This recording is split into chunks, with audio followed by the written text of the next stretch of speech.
Hello and welcome. Welcome to the Kitchen Design Experts. Now this is the channel, I hope you know already, that tells you all you need to know about kitchens, about kitchen appliances and most importantly kitchen design. Now today we're going to be talking about a shaker style in your kitchen. And if you're thinking of having a shaker style kitchen, there's quite a few things you need to know about, and that's what this video is going to be all about today. Don't panic, I'm not going to talk you out of having a shaker kitchen, but I do want to point out a few little issues that you need to be concerned about so you avoid any mistakes. So here we go. So first of all, what is a shaker kitchen? Well, basically a shaker kitchen is a door that has a very simple square frame. I have got some samples up on the wall behind me here, slightly different variations. Usually it will have a flat centre panel and actually quite a broad frame. Now, one of the first things you need to be made aware of is how is this achieved? The colour. I mean, obviously you could have a shaker kitchen that's just a natural wood, light oak, medium oak, whatever. But most of you out there seem to want a lighter colour, a colour of your choice on the door. Now then, if you want any shaped door at all, be it shaker style or even just with rounded corners on the edges as opposed to flat corners, there are really only two ways you can achieve that colour. One way is called vinyl wrap, and the other way is either a lacquer or a painted finish. Now let's just quickly discuss vinyl wraps. It won't take very long. In essence, do not have a vinyl wrap door whatever you do. Quite simply, how they make these, they put a shape on a piece of MDF which looks like a shaker shape, and then they put a piece of vinyl over the top of that shape, put it into a vacuum press, and with glue on it just seals itself like shrink wrapping a door almost, and it just goes round to the edges of the door. The big problem in kitchens with a vinyl wrap door of any description is with the moisture, with the heat. It actually comes unwrapped. It's very common. It's a cheaper way of achieving a kitchen door, but it must be avoided at all costs. Never have a vinyl wrap door. If you're in any doubt, ask your kitchen designer what sort of door it is they're costing you for. Okay, so we've got that one out of the way. Let's then have a look at the alternative, which is a lacquer or a painted finish. Just quickly discussing the two different styles here, different types of finish. A painted finish, that is built up with normal paint. Usually have to put more than one coat on. The big problem with a painted finish is the more coats you put on, if you're hoping for a wood grain look coming through your shaker door, it will cover that wood grain appearance a little bit, and it might even be blotchy with bits of it covered in and bits not. But the biggest problem is its long-term durability. Paint, it won't really move. If the door slightly moves, the paint won't move with it. It can crack. The biggest problem is it absorbs moisture, and what will happen slowly but surely, the moisture will go into the paint, it will absorb it, and the paint will soften, and then it will crack and craze. If you've got a shaker kitchen that's been painted, just have a look underneath your sink at that bottom ledge of the shaker panel, and you'll see if water's gathered there that the paint has started to deteriorate. A lot of people have got an existing, say, wooden shaker, solid timber shaker door, and they want to brighten the kitchen, so they get somebody in to paint it, and it does the job, but it doesn't last that long, so please be wary of paints. Lacquer is the way to go. Lacquer is a lot harder than paint, it doesn't chip as easily, it won't absorb moisture, it restricts yellowing with sunlight, and it will slightly move. If the door moves, it'll move with it. And as I say, it's a very hard wearing finish. The only other thing I would say about lacquer, there are different ways, different types of lacquer you can use. One is more of a chemical based lacquer where two chemicals will react together and form quite a hardened lacquer surface. but more recently it's more prevalent to go for what's called a water-based lacquer. This has got all the same qualities, it's hard wearing, it won't absorb moisture, etc, etc. But because of the lack of use of chemicals, it's nicer for you and it's a lot better for the environment. So when you're looking for any shaped door, especially a shaker door, ask your kitchen designer, is it a water-based lacquer? Because that is actually what you want. Sorry to interrupt the video, but I have some very exciting news for you from Holt's Kitchen Design Experts. Now, many of you have contacted us and asked us to help you with your own projects, and I'm delighted to say that so far we've successfully helped quite a few of you. So much so that we've decided to launch officially an online service. What this means is that you can now take personal advantage of what amounts to well over 100 years of design and appliance experience.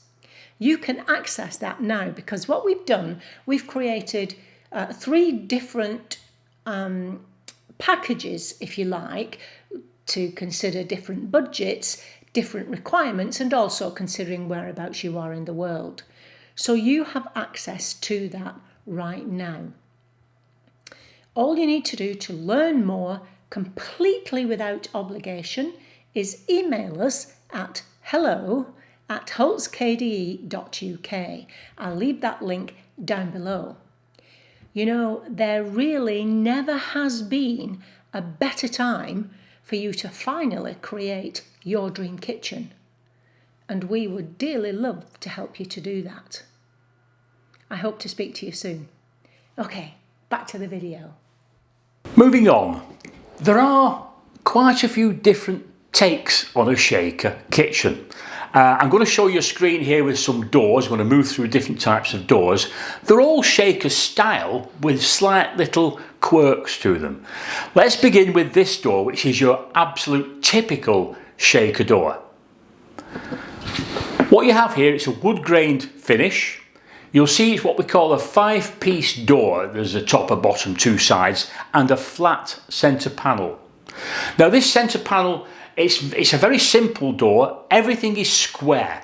The frames around it are square and they're quite chunky, and when they go back to the centre panel that's flat, there's a little ledge on the inside all the way around. And you can see it's a 5-piece door because of the actual joints up at the top here where it's all been toned together. Moving on to this one, very, very similar, although this one doesn't actually have the wood grain finish, it's just a flat lacquered door. The main difference with this one is the actual frame is thinner, it's not as broad. It's got a slightly more contemporary look about it, but it can still be a traditional kitchen depending on how you design it. Moving on to this particular door, again, it's a lacquered finish, but you can see there's been a slight moulding added to the inside.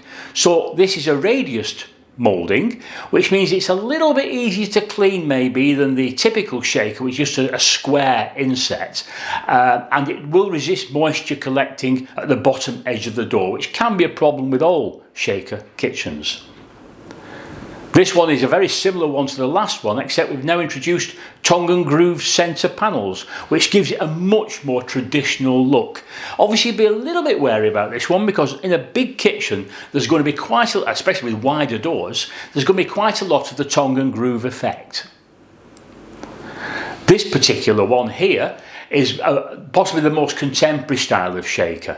There's no tongue and grooving, there's no moulding, it's a narrow frame, and it actually, the edge of the door, the inside edge, angles back at 45 degrees, so it's very simple to clean, and as I say, it introduces a slightly more contemporary feel. So you can see here there's many different ways of achieving a shaker style with subtle differences, and it's all down to your taste really, but I will be coming back shortly to the difference between what I call a typical traditional look and then a slightly more contemporary, or we call transitional look, because this can have a big effect on how you design your kitchen. Now let's have a look at some of the traditional elements that you'll start to see in a typical shaker kitchen. I'm going to bring up some pictures for you now, and I'll talk through each one and highlight certain points within those pictures that really make the Shaker kitchen stand out as being a traditional design.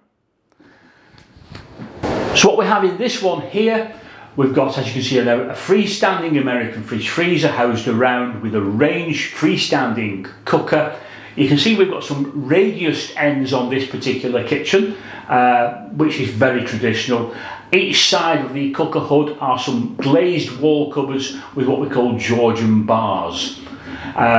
These elements are typical in a Shaker kitchen. You can also see that on top of the wall cupboards is the cornice, and underneath is what we call a light pelmet, all traditional features.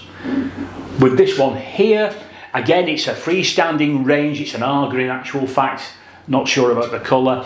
And you see on the top of the Aga they've introduced a mantle, chimney mantle, lining the back of it I think with a quartz or granite panel. Typical Shaker style design. The mantle is quite common and it adds to the traditional look of a kitchen.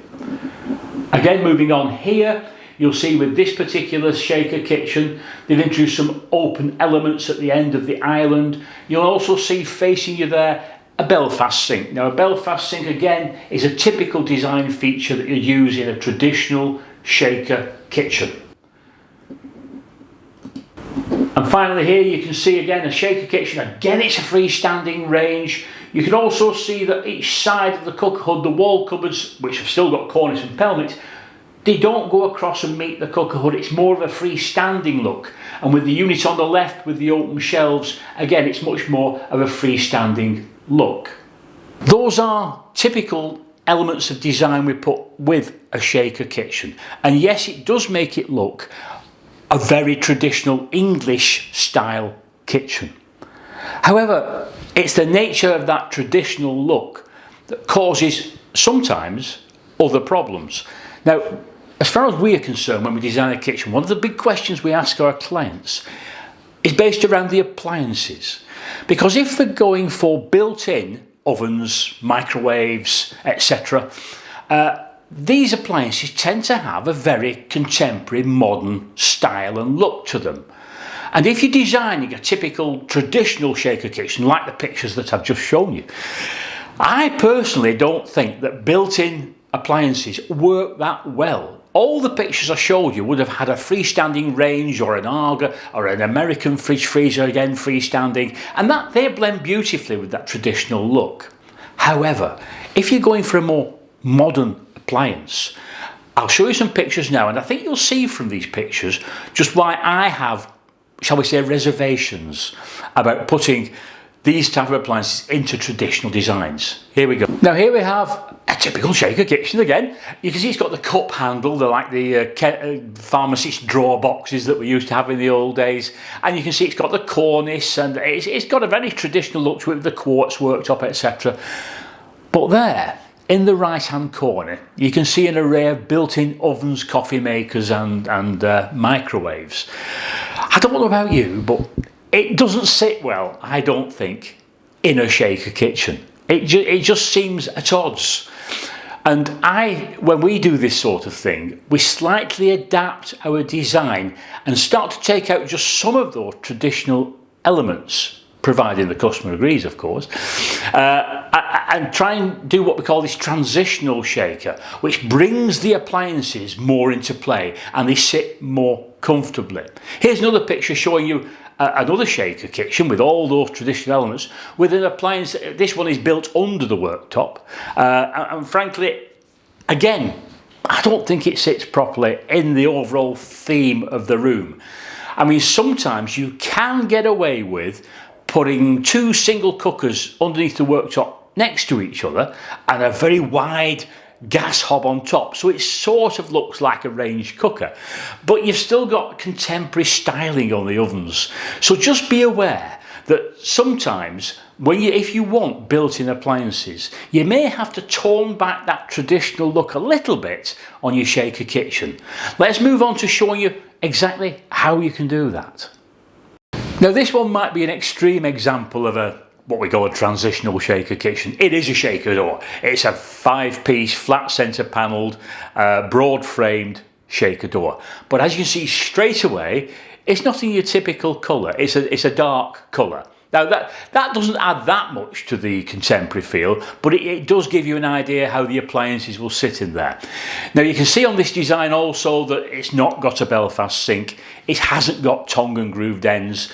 It doesn't have a cornice. In fact, the cupboards go up to the ceiling, which just takes away a little bit of traditional, puts back a little bit more contemporary, and it's, I think, a much cleaner finish as well. You can still introduce quartz worktops on this, that would not be a problem, but the handles are also a little bit more contemporary in design. You've come away from the brass or the bronze, you've come away from the cup handle, and you've gone for a slightly more contemporary design on the handle. And the cooker hood, it's not a chimney mantle, it's nothing like that at all. It's a much more contemporary design on the hood, and you've got an induction hob on the island. So overall, you've used a shaker door, you've got some shape to your kitchen. There's certainly a traditional background to it, but you've added some more contemporary features, and as you can see from the appliances facing you, they sit far better in that kitchen than they did in those last photographs I just showed you. Really, this is the way that we like to design kitchens when people want a shaker look, but they're building in contemporary appliances. Now let's just put this picture next to another picture which is a typical traditional shaker, and you can see exactly how they compare. Same sort of door, but again you look at this, you've got tongue and grooving, you've got the traditional handles, you've got the mantle over what is a freestanding range, lots of open units to give it a freestanding look, and the fitments over the actual island, the light pendants, are more traditional in design. It is a difficult one. So many people who want a shaker kitchen like the traditional elements. And really, we have to talk to our clients to try to find ways and means of blending the two things together. For instance, a lot in our showroom down here in Cheshire, we do a lot of shaker kitchens. They really are quite prevalent. And again, a lot of our clients tend, age-wise, tend to be a bit like me.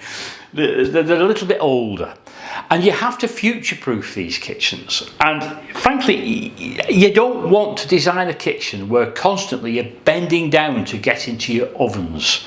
And there's a lot to be said for building your ovens at waist height, but then we straight away come up against this problem of the contemporary appliance in a very traditional kitchen.